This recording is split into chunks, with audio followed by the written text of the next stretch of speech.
Hi everyone, this is Kevin. I'm live from the CS50 fair, and today I'm here with Mossy and Brian, and they're going to share with us a little about their CS50 final project. So just a quick overview, can you tell us about what your project is about and how you got the idea for your project?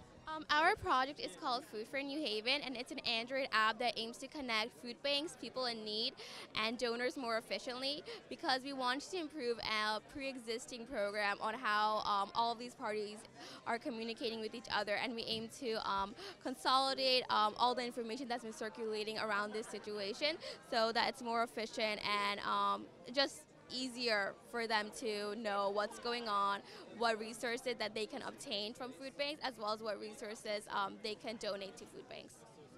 Yeah, so could you guys very quickly show us like how it works and stuff?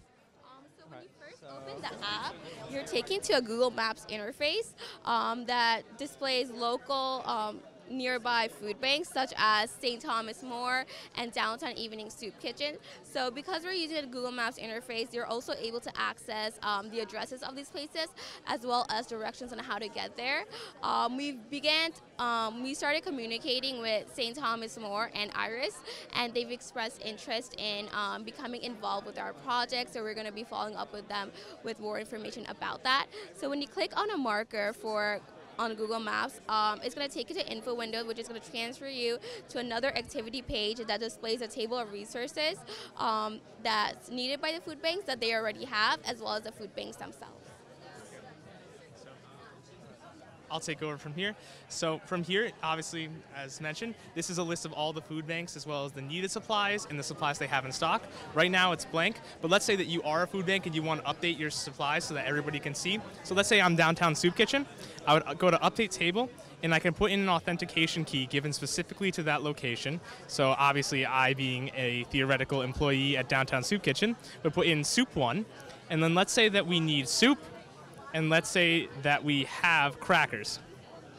So after I input these words into the fields and hit submit, it'll update this list with whatever it is that the place has or whatever it is that the place needs. So obviously everyone should be able to see this, so that way both donors know what these places need and people in need, because a considerable majority of people have access to the internet and also smartphones.